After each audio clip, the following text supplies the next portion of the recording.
우리 3월 또 하나님이 주신 이 봄을 맞이하여서 여러분 기도하기 좋고 또 우리가 사역하기 얼마나 좋은지 이제 이 한 해도 저와 여러분 가운데 하나님께서 주시는 비전과 믿음이 충만하시기를 바라고 여러분 가정에도 하늘로부터 은혜와 평강이 충만하게 임하시기를 축복합니다.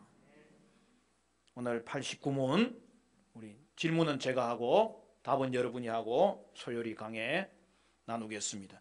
89문 말씀이 구원을 위해 효과적으로 역사하는 것은 무엇 때문입니까? 하나님의 성령 읽기와 특히 설교를 사용하여 죄인들을 깨닫게 하시고 회심시키며 거룩한 위로를 더하사 믿음을 통해 구원에 이르게 하기 때문입니다.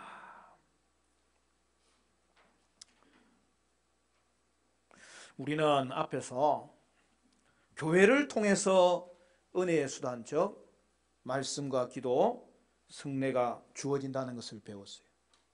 그러므로 교회가 그 자체로서 은혜의 수단 성격을 가지고 있는 거예요.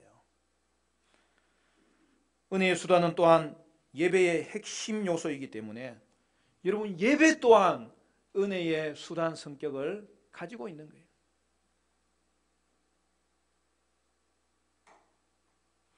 그러므로 여러분 예배를 드리는 것은 원래는 그 자체로서 소중한 거예요. 하나님은 영광 받기에 합당하시기 때문에 우리가 존귀와 영광과 찬양과 경배를 하나님께 올려드리는 거예요. 그런데요 우리는 예배를 통하여서 하나님을 만나고 하나님의 주시는 은혜를 받기 때문에 여러분 이 예배가 너무나 소중한 거죠. 그리고 은혜의 수단 중에서도 말씀이 우선이에요. 이것이 종교개혁자들이 성례가 아니라 말씀 중심의 예배를 회복한 이유인 거죠. 그러므로 여러분 교회 생활이 신앙생활의 기초고요. 교회 생활의 중심은 말씀 생활이에요. 오늘 그 부분을 우리가 자세히 좀 나누기를 바라면서 이제 소율이가 말씀에 대한 문답을 89문과 90문을 통하여서 짧지만 명확하게 밝히고 있는 것을 확인해야 됩니다. 오늘 우리는 은혜의 수단 중에서도 말씀의 독특성을 살펴보기를 원합니다. 여기서 중요한 것은 구원하는 믿음의 발생이 말씀을 들음으로 생긴다는 바로 그 사실이죠. 우리가 잘 아는 로마서 10장 17절은 이렇게 말합니다. 그러므로 믿음은 들음에서 나며 들음은 그리스도의 말씀으로 말미암느니라.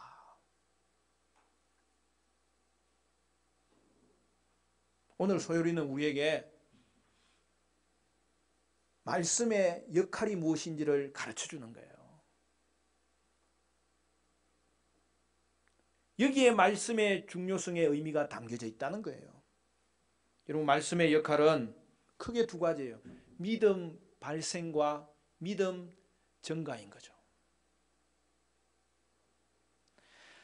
여러분 믿음의 발생은 말씀을 통해서 이루어지는 거예요.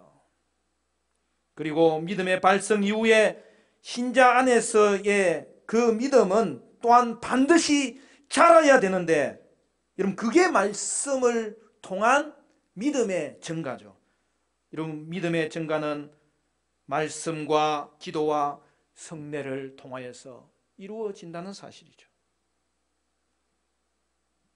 구원하는 믿음의 발생이 말씀을 통해서 이루어지니 여러분 이 말씀보다 더 중요한 것이 어디 있겠습니까?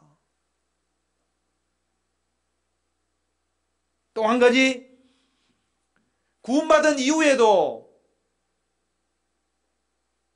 여러분, 이 믿음이 이 땅을 이기게 하는데, 이 믿음으로 말미암아 죄는 더 억제되고 하나님의 의는 우리 속에서 활발하게 작용을 해야 되는데, 이 믿음의 정과 신앙생활의 이 목표인 믿음이 자라는 것에 있어서 말씀이 그 역할을 하니까, 여러분, 이 말씀이 얼마나 중요합니까?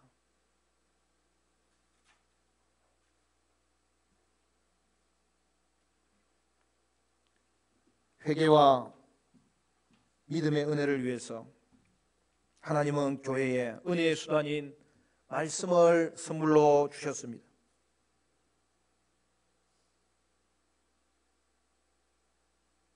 그러므로 교회 생활의 중심이 말씀 생활인 거예요.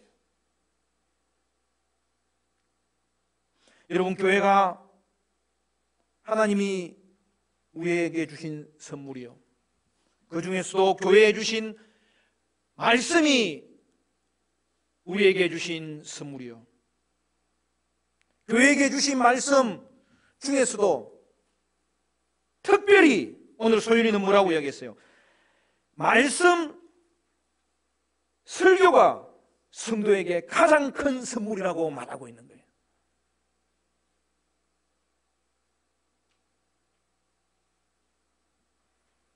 하나님은 이를 위해서 목사를 세우신 것이죠. 그래서요, 종교개혁자들은 목사가 누구냐를 이야기할 때에 교회에 주신 선물이다, 그렇게 이야기를 하는 것이.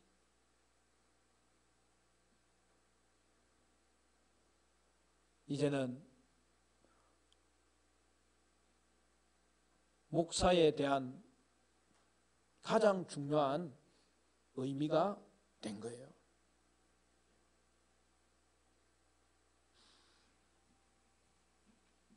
교회에 주신 선물이 목사라고 하니까 생각보다 떨떠름해 보이는.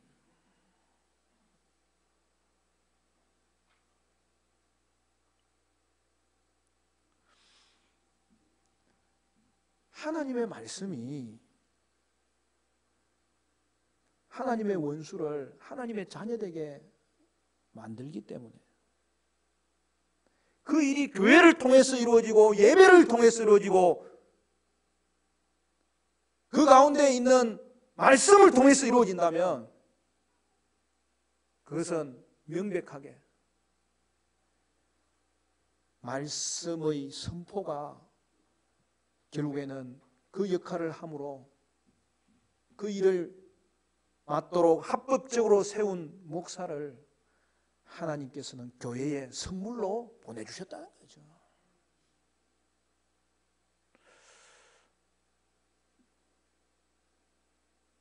아멘하는 사람은 30배, 60배, 100배의 축복이 있을지어다. 여러분, 이 부분이 굉장히 잘 정돈돼야 돼요. 그건 저를 세우기 위한 게 아니에요. 저를 높이기 위한 게 아니에요.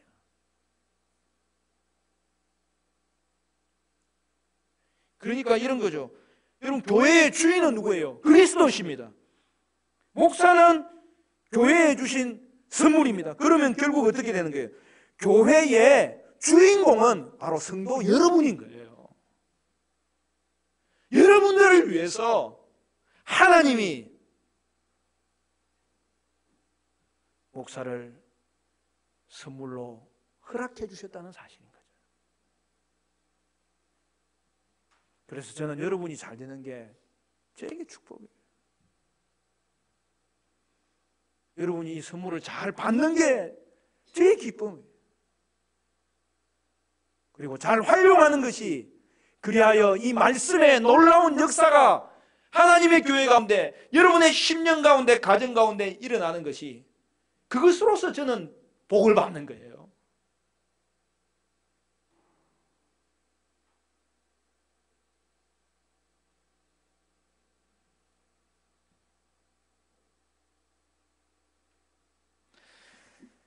이제 설교 즉 말씀 선포의 위치를 여러분이 명확하게 소요리를 통하여서 아셔야 됩니다.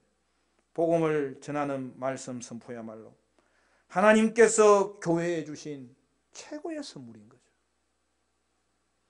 그러므로 저는 정말 말씀에 집중해서 그 말씀으로 말씀 선포를 책임 있게 감당함으로 은혜를 끼쳐야 되겠고, 여러분은 말씀 선포에 집중할 수 있어야 되고 말씀 선포의 자리에 힘써 오르셔야 되는 거고요. 그 자리를 다른 사람한테 여러분 빼앗기지 마시고 그 선물을 여러분 누리셔야 되고요. 그리고 마음으로 깨달아서 그 말씀에 순종할 수 있어야 되는 거예요. 예수님이 제자들에게 성령님을 보내주시겠다고 약속하셨습니다. 성령님은 사람들이 구원자가 필요한 죄인임을 깨닫게 하십니다. 성령님은 사람들을 변화시켜 죄를 사랑하기를 멈추고 용서받도록 예수님을 믿게 하시는 거예요. 성령님이 이 일을 위해 사용하는 도구가 있습니다. 그것이 바로 하나님의 말씀, 성경입니다.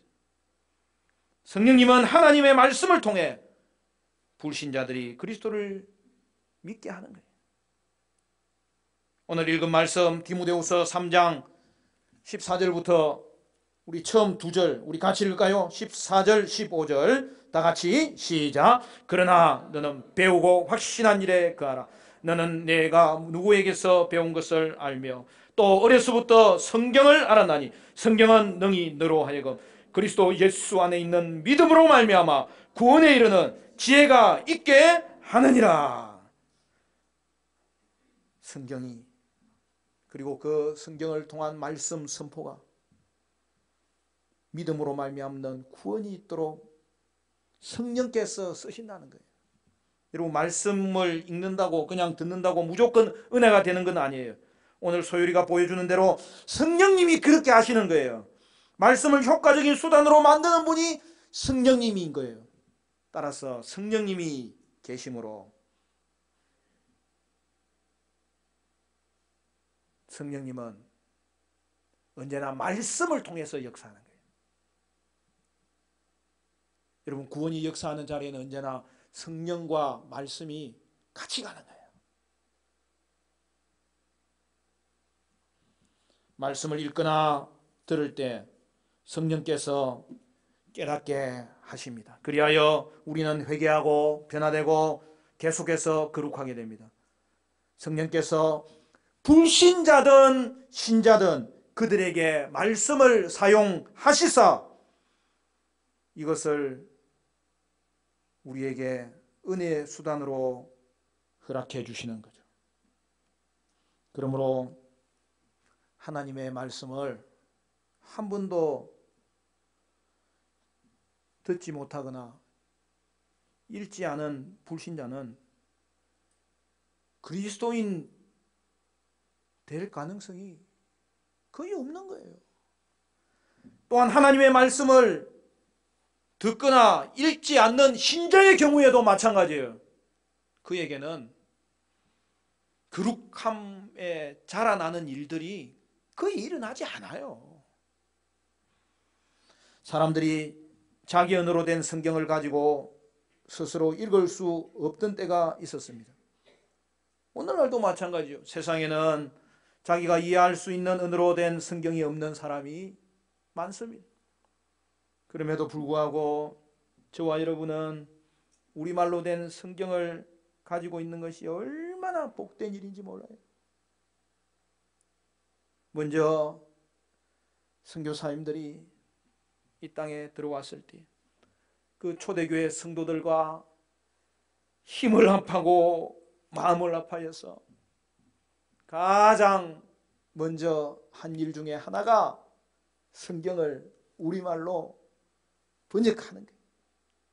마태복음 하나 번역되면 그 마태복음을 인쇄하여서 그것을 가슴에 품고 읽으면서 그것을 걸으면서 읽고 암송하면서 읽고 또 마가복음 나오면 이제는 복음서를 간직하고 신약을 간직하고. 우리나라는 그래도 좀 또 희한한 교회 역사가 있어요. 선교사가 들어오기 전에 예수를 믿는 사람이 있었어요. 어디서? 중국에서 믿어요. 중국에 유학 갔다가 장사하러 갔다가 중국의 선교사들이 먼저 들어왔거든요. 그런데 그 중국의 선교사들이 들어가지고 중국에 전도하고 교회를 세우는데 거기에 유학 갔다가 장사하러 갔다가 거기서 예수님을 만난 한국 사람이 먼저 생긴 거예요. 이분들이 먼저 뭘 했겠어요? 성경을 중국 선교사님과 한국 성도가 만나가지고 번역한 거예요. 그리고 희한한 일이 벌어졌습니다. 일본에도 그런 일이 벌어졌어요. 일본에 장사하러 갔다가 일본에 공부하러 갔다가 거기서 일본에 온 선교사님을 만나서 예수를 믿고 조선 땅에도 하나님의 복음이 증거되어야 되는데 가장 먼저 이 말씀이 이해가 되도록 읽힐지야 믿을 수 있겠는데, 그래서 중국 땅에 성경이 만들어지고, 여러분 일본 땅에도 우리나라 성경이 만들어지기 시작했어요. 물론 신약이. 그래서 1885년 언더우드 선교사님, 아벤셀러 선교사님, 우리나라 최초의 선교사님이 제물포항을 밟을 때에 중국에서 번역된 한글 성경을 일본에서 받아가지고 그걸 통해서 한글 연습도 하고 선교도 위해서 기도하면서, 여러분 그 신약 한글 복음서를 선교사들이 벌써 들고 들어왔다니까요, 우리나라에. 그러니까 우리나라는요 얼마나 복을 받았는지 철저한 말씀 중심의 교회가 세워진 거예요. 그리고 그 선교사님들이요, 그 당시만 해도 미국에 신학교가 하나님 말씀 믿지 않는 교수들이 많았어요. 그러나 언더우드 선교사님, 브런스윅입니까? 뉴욕 근처에 있는 장로교 신학교, 아펜셀러 선교사님,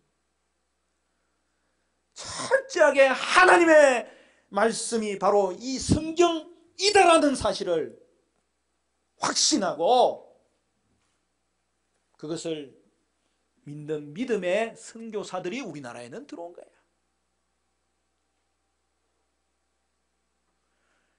그래서 대한민국은 떡잎부터 달랐던 거예요. 물론 하나님의 복음이 뿌리 박는 그 과정에는 얼마나 힘든 일이 많았는지 모릅니다. 그러나 말씀 사랑하는 디아스포라, 대한민국 밖에서부터 주를 믿는 자들이 일어나고 말씀 번역된 그 성경 가지고 말씀 사랑하는 선교사님들이 이 땅에 들어와서 주의 복음을 심을 때에 말씀이 역사하고 말씀이 믿음을 일으키고 말씀이 교회를 세우고 그 말씀이 성도를 세웠던 것이 오늘 우리에게까지 증거된 것이 얼마나 감사한지 모르는 거예요.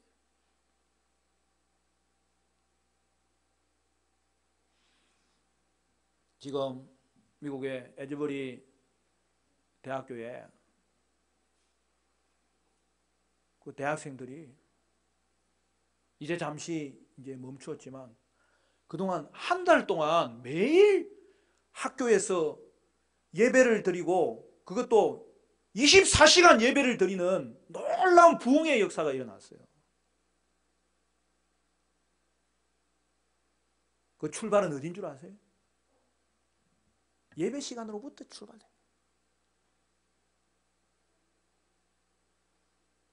그 에즈베리 대학교는 그 신학교가 같이 있는 학교거든요.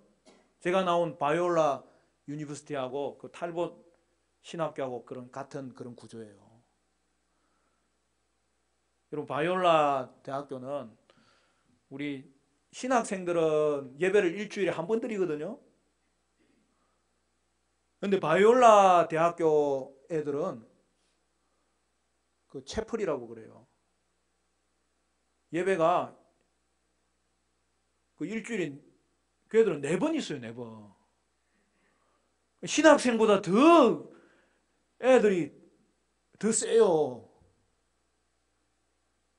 그래서 저는 우리 신학교 예배도 주중에 한 번 드리는데 수요일 날. 근데 거기는 월화 목금 드리거든요. 그래서 우리 예배에도 그 대학생들도 와요. 그리고 그 예배에도 우리가 가기도 하는 거예요. 근데 가면요, 저는 신학교 때 예배 화, 수, 목, 금 4번 예배 드리면서 신학 공부했거든요. 근데 미국에 가니까 일반 대학교 크리스찬 정신으로 세워졌지만 대학생들이 4번 드리고 신학생들은 한 번 드리더라니까요. 그래서 제가 우리 학장님한테, 학장님 우리도 4번 좀 예배 드려야지. 아니 대학생보다 못해가지고 되겠습니까? 그러니까 패스터님 좀 참으시고 필요하면 거기 가세요.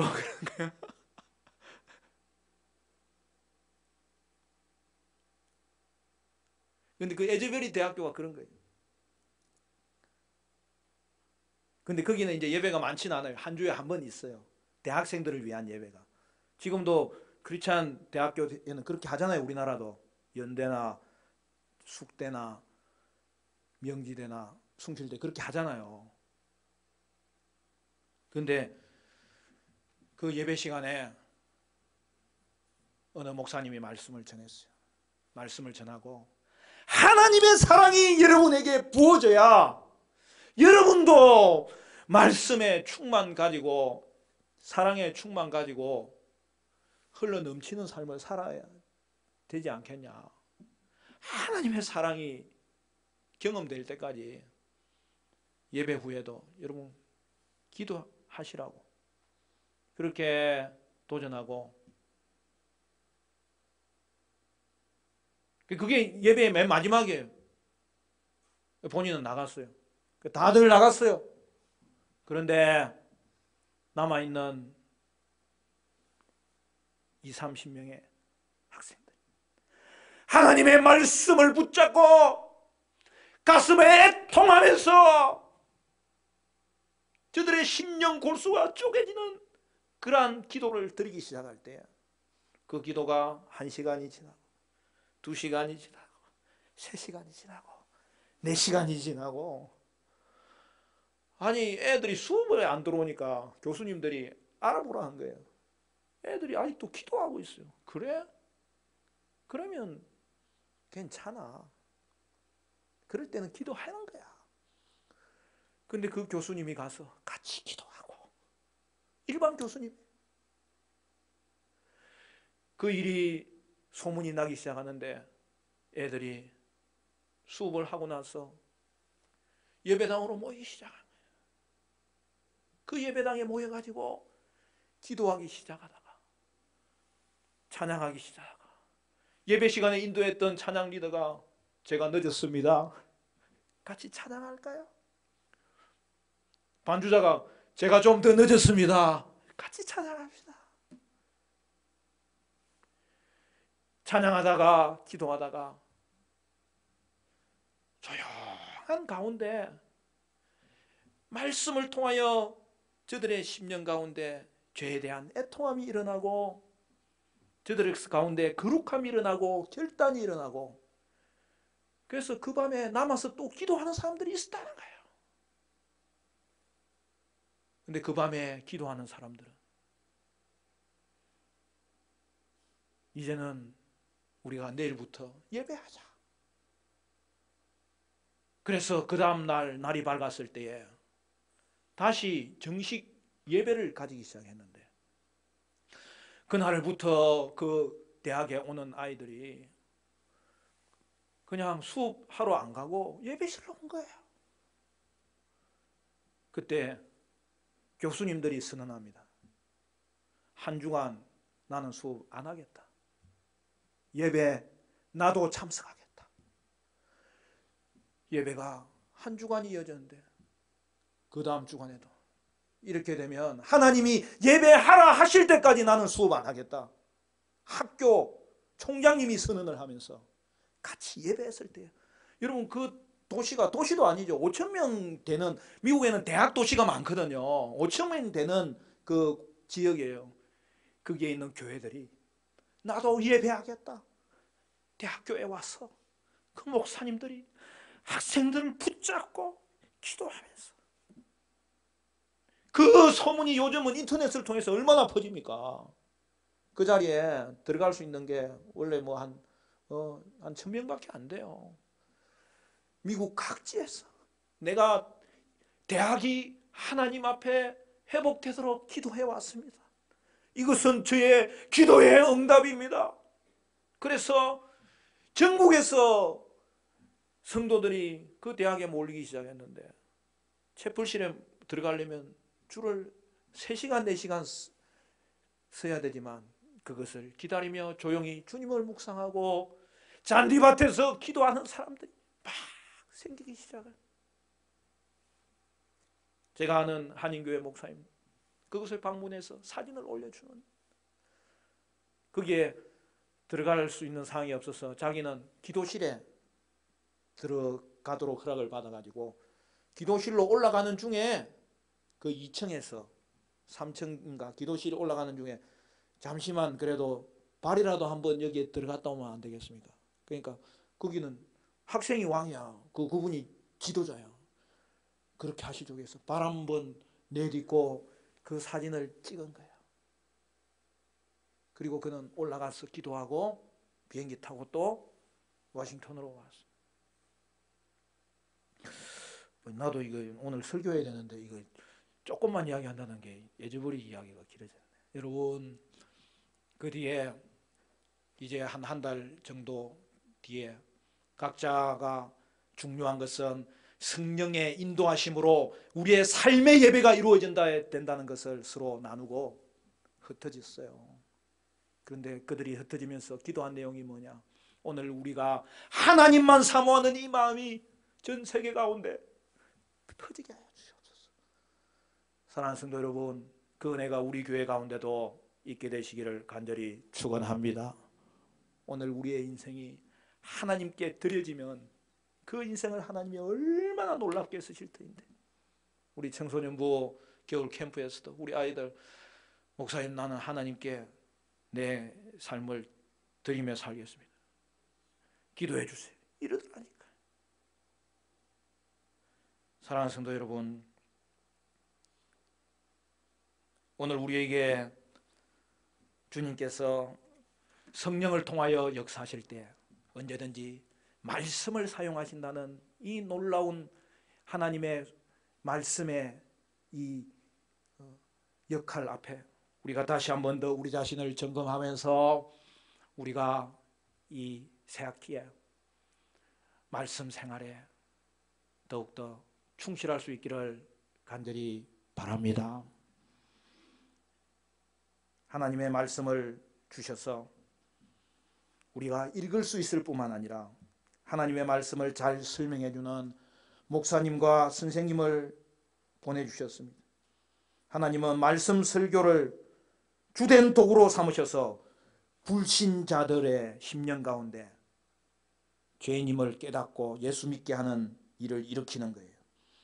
고린도전서 1장 21절 말씀에 하나님의 지혜에 있어서는 이 세상이 자기 지혜로 하나님을 알지 못하므로 하나님께서 전도에 미련한 것으로 믿는 자들을 구원하시기를 기뻐하셨도다. 여기서 전도라는 표현은 영어로 preaching이에요. 그러니까 말씀, 선포, 설교를 의미하는 거예요. 그래서 오늘 우리에게 말씀을 읽는 것과 말씀을 설교하는 것을 통하여 하나님이 우리를 은혜 주시는데, 어떤 은혜를 주세요? 믿음의 은혜를 주시는데, 믿음의 발상의 은혜를 주시고 믿음의 증거의 은혜를 주시기 때문에 여러분, 이 말씀이 우리의 삶의 중심이 되어야 되지 않겠습니까? 그리고 그 말씀을 듣는 자리에 여러분은 애써서 오르셔야 되고, 말씀을 가르치는 자리에 힘써서 나오셔야 되고, 그 말씀을 나누는 그 모임이 우리의 삶을 회복시키는 일에 놀랍게 쓰임받는다는 것을 확신하면서 살아야 되는 거예요. 대학 이야기가 나왔으니까 제가 한마디만 더 하면, 저는 대학교 때 신학생 아니었어요. 그냥 학생이었어요. 그런데 학교에 가면 큐티 모임 아침마다 같이 가지고, 일주일에 한 번은 그 선교단체 모임이 있어요. 그 선교단체는 우리나라에 선교단체 많지만은 제가 다닌 학교는 그냥 우리가 세운 선교단체, 매주 한 번씩 모였어요. 그리고 토요일 날은 청년부 모임으로 모이고, 주일날은 교회 예배로 모이고.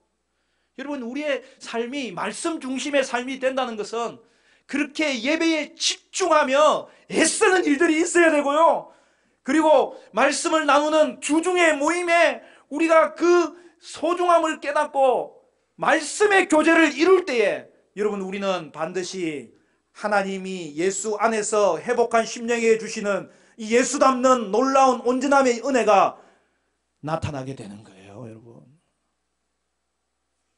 그래서 저는 우리 교회 성도들에게 신앙생활 하는 거 어렵게 가르치지 않습니다. 예배 중심, 소그룹 중심으로, 말씀 중심으로 우리가 살면 반드시 우리에게는 믿음의 은사가 주어지겠고, 그 은사로 말미암아서 우리는 이 땅 가운데 하나님의 온전함을 갖추며 복되게 살아갈 것을 믿기 때문입니다. 여러분, 오늘 소유리 문답은 개인적으로 성경을 읽는 것도 중요하지만 교회가 공적으로 가르치는 설교의 효력이 죄인을 깨닫게 하고 회심시키며 거룩함과 위로를 더하사 믿음을 통해 구원에 이르게 한다고 강조하고 있는 거죠. 성령의 내적 도우심으로 성경을 올바르게 해석하고 성도들에게 필요한 하나님의 뜻을 정확하게 적용해주는 설교는 영혼을 구원하는 외적인 필수적 수단입니다. 따라서 성도들은 설교 듣기 위해 힘써야 되는 거예요. 들은 내용을 잘 묵상하고 서로 나누고 간직함으로 또한 영의 양식이 되는 거예요. 성도는 말씀 듣는 시간에 집중해야 되는 거예요. 시간을 내야 되는 거예요. 설교를 통해서 성령님은 불신자들이 자신에게 있는 죄를 깨닫고 회심하도록 믿음을 갖게 하는 거예요. 또한 성령님은 설교를 통하여 신자에게도 마음에 여전히 남아있는 죄를 깨닫게 하시고 말씀에 순종함으로 거룩함에 이르게 만드는 거예요. 그러므로 성도는 하나님의 은혜로 믿음을 가질 뿐 아니라 하나님의 은혜로 자라야 되는 거예요. 그래서 믿는 것도 은혜고 그 믿음이 자라는 것도 은혜예요. 믿음으로 말미암는 칭의도 은혜고 칭의 안에서 이루어지는 거룩함의 삶도 하나님의 은혜로 이루어지는 거예요. 여러분, 그러니 설교는 성령께서 사용하시는 은혜의 수단입니다. 설교 시간은 하나님의 말씀이 선포되는 시간입니다. 따라서 설교 시간은 하나님의 은혜를 전하는 시간입니다. 물론 많은 사람이 하나님의 말씀에 없는 말을 하면서 자기는 하나님 말씀을 충실하게 전한다고 주장하는 사람도 있습니다. 그래서 하나님은 우리 각자가 스스로 성경을 잘 알아서 설교 메시지가 참인지 거짓인지 분별할 수도 있어야 된다고 요구합니다. 여러분, 사도행전에 보면 베레아 교회 성도들이 나오지 않습니까? 17장 11절에 베레아에 있는 사람들은 데살로니가에 있는 사람들보다 더 너그러워서 간절한 마음으로 말씀을 받고 그것이 그러한가 하여 날마다 성경을 상고함으로. 여러분, 이게 초대교회 삶이에요. 초대교회는 공적 설교 가운데 예배를 드리고 저들은 가정 가운데서 이 말씀을 묵상하면서 서로 나누며 분별했던 것이죠.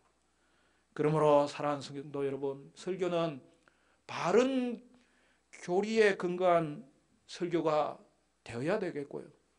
성도도 바른 교리로 설교를 분별할 수 있는 사람이 되어야 되겠는데, 그러기 위해서는 어떻게 해야 돼요? 여러분은 믿음의 핵심 교리를 반드시 알아야 되는 것입니다. 성령님은 말씀을 통해 사람들이 구원자가 필요한 죄인임을 깨닫게 하십니다. 사람들이 성경에서 하나님에 대해서 읽으면 하나님이 얼마나 영광스럽고 위대한 분이신지를 보게 됩니다. 하나님이 주신 율법을 읽으면 우리가 하나님의 요구대로 법을 완전하게 지키지 않는 것이 우리의 삶의 모습이라는 것을 보여주고 있습니다. 하나님의 말씀은 불신자에게 자신이 죄로 말미암아 하나님의 진노를 받는 죄인임을 보여줍니다. 스스로 꽤 선한 사람이라 생각할지 모릅니다. 자신과 다른 사람을 비교하면 다른 사람보다 자신이 낫다고 여길지 모릅니다. 그러나 성령님은 불신자들이 자신을 하나님의 말씀과 비교하도록 이끄시며 그리하여 자신이 얼마나 형편없는 죄인인지 보게 하시고 구원자가 반드시 필요하다는 것을 깨닫게 하십니다. 신자들도 매일 여전히 죄에 대해서 아니라고 답해야 하는 죄인입니다. 주님께 순종하며 사는 삶을 반드시 배워야 되는 거죠. 성령님이 하나님 백성 마음 가운데 여전히 있는 죄를 보여주므로 죄에서 돌이키도록 하나님은 신자에게도 말씀을 지금도 사용하고 계시는 것이죠. 히브리서 4장 12절 말씀에 하나님의 말씀은 살아있고 활력이 있어 좌우의 날선 어떤 것보다 예리하여 홍과 영과 및 관절과 골수를 찔러 쪼개기까지 하며 또 마음의 생각과 뜻을 판단하나니. 여러분, 이것이 에즈벨에 일어난 부흥입니다. 하나님의 말씀을 들었을 때 그 말씀에 찔려 회개하는 기도 가운데 저들이 거듭나게 되었을 뿐만 아니라 저들의 삶이 변화되는 역사가 일어난 것이고, 오늘 저와 여러분 가운데 이 부흥이 일어나기를 주님의 이름으로 간절히 소원합니다. 성령님은 사람들에게 죄를 깨닫게 하는 분입니다. 또한 사람들은 변화시키도록 계속해서 역사하시는 분입니다. 성령님은 사람을 변화시킬 때 불신자이든 사람이 신자로 바꾸어지도록 역사하시고 하나님의 원수를 하나님의 자녀로 변화시킵니다. 성령님이 사람들을 변화시킬 때 사용하는 도구가 말씀인 거죠. 우리는 하나님 말씀을 통해 하나님이 주신 구원자 예수님에 대하여 배웁니다. 성경은 하나님이 우리 대신 죽기 위해 오신 하나님의 아들이심을 보여줍니다. 성경은 예수님이 우리를 구원하시기 위해서 행하신 모든 것을 말해주며 우리가 할 일은 이제 그저 예수를 믿는 것밖에 살 길이 없음을 알려줍니다. 여러분, 이것이 복음 아닙니까? 사람들이 설교 가운데 복음을 들을 때에 성령님이 그들 마음을 변화시켜서 예수를 믿게 하시는 것이죠. 그래서 사도행전 4장 1절에 이렇게 말합니다. 사도들이 백성에게 말할 때에 제사장들과 성전 맡은 자와 사두개인들이 이르러 예수 안에 죽은 자의 부활이 있다고 백성을 가르치고 전함을 싫어하여 그들을 잡음에 날이 이미 저물었으므로 이튿날까지 가두었으나 말씀을 들은 사람 중에 믿는 자가 많으니 남자의 수가 약 5천이나 되었더라. 복음 전도하는 사도들을 가두고 핍박하고 박해했을지 모르지만 그들이 전한 하나님의 말씀은 생생하게 역사해서 그 말씀을 가둘 자는 그 어느 누구도 없었다는 사실입니다. 성령님은 하나님의 말씀을 통해 죄인들을 깨닫게 하시고 또한 변화시킨다는 사실이죠. 그리고 사람들이 변화되어서 예수를 믿은 후에도 반드시 일어나는 일이 있습니다. 그게 뭐죠? 그것은 믿음이 자라서 예수 닮는 일이 일어나야 되는 거예요. 성령님이 이 모든 일이 일어나게 하십니다. 하나님 백성의 삶 가운데 역사하셔서 하나님이 원하시는 모습으로 우리를 자라게 하십니다. 성령님이 이 모든 일을 일어나게 하실 때에 동일하게 말씀을 사용합니다. 하나님의 말씀을 통해 성도를 세웁니다. 하나님의 말씀을 통해 교회를 세웁니다. 그래서 우리 교회는 사람 살리는 교회가 되어야 되겠고 사람 세우는 교회가 되게 됐고 이를 위해서 하나님의 말씀에 더욱더 매진하는 교회가 되어야 되는 것입니다. 하나님의 말씀을 통해 하나님은 하나님을 더 알아가게 하고 우리를 온전하게 만드실 터인데 여러분 이 안에는 그 주인공이 저와 여러분 될 수 있기를 간절히 바랍니다. 사도행전 20장 32절에 지금 내가 여러분을 주와 및 그 은혜의 말씀에 부탁하노니 이 말씀이 여러분을 능히 든든히 세우사 거룩하게 하심을 입은 모든 자 가운데 기업이 있게 하시니라. 성경은 하나님의 목적이 항상 자신이 특별한 백성으로 삼으신 자를 부르시는 일에 있다고 명확하게 보여줍니다. 하나님은 거룩하심으로 백성도 거룩해야 됩니다. 하나님이 우리를 구원하시는 이유는 우리가 단지 하나님 나라에 올라가거나 행복하게 지내려는 데 있지 않습니다. 하나님은 우리가 거룩해지도록 우리를 구원하셨습니다. 그러므로 오늘 말씀을 통하여 하나님이 우리를 거룩하게 만드실 때에 말씀과 성령이 역사하는 저와 여러분 되시기를 바랍니다. 우리가 시간을 들여서 말씀의 선포 자리에 오르셔야 되고 하나님의 말씀 공부하는 자리에 오르셔야 되고 그리하여 우리의 생각이 변화될 수 있어야 되는 거죠. 여러분 우리의 생각이 죄된 생각이 아니라 하나님 생각처럼 변화되는 거죠. 생각하는 방식이 바뀌면 말하는 방식이 바뀝니다. 행동하는 방식이 바뀝니다. 이렇게 우리가 하나님의 말씀을 알아갈 때에 거룩함에 자라게 되는 거죠. 오늘 읽은 디모데후서 3장 뒤에 2절 16절 17절 말씀 같이 읽겠습니다. 다 같이 시작. 모든 성경은 하나님의 감동으로 된 것으로 교훈과 책망과 바르게 함과 의로 교육하기에 유익하니 이는 하나님의 사람으로 온전하게 하며 모든 선한 일을 행할 능력을 갖추게 하려 함이라. 하나님의 사람으로 온전하게 만들고 선한 일을 하도록 능력을 주는 이 놀라운 은혜의 통로가 하나님의 말씀이라는 이 사실 앞에서 저는 우리 모든 사정충인교회 성도들이 하나님의 말씀을 통하여 온전함에 이르는 성도들 되시기를 바랍니다. 할렐루야. 하나님께 이 한 해 약동하는 이 봄에 우리는 다시 한 번 더 말씀의 본질을 회복함으로 예배를 회복하고 말씀의 교제를 회복할 수 있어야 되겠는데 말씀 듣기를 사모하여 말씀 듣는 자리에 여러분 애써서 오르시기를 바라고 들은 말씀 함께 나누는 것을 통하여 우리가 믿음이 자라고 온전함에 나아갈 수 있을 터인데 우리 말씀 나누는 자리 우리 가정교회 모임에 더 충실하여서 여러분 이 안에는 말씀을 듣는 예배의 자리 말씀을 나누는 가정교회 모임의 자리가 저와 여러분에게 믿음의 은사를 충만케 하는 그러한 축복의 통로가 되시기를 간절히 바랍니다. 그리하여서 여러분은 말씀을 사랑하고 말씀 듣기를 사모하는 말씀의 사람이 되시고 그리하여 믿음이 생기는 자일 뿐만 아니라 믿음이 증가됨으로 온전함을 이루는 우리 교회 모든 성도들은 참된 믿음의 사람 되는 은혜가 있게 되시기를 주님의 이름으로 간절히 축원합니다.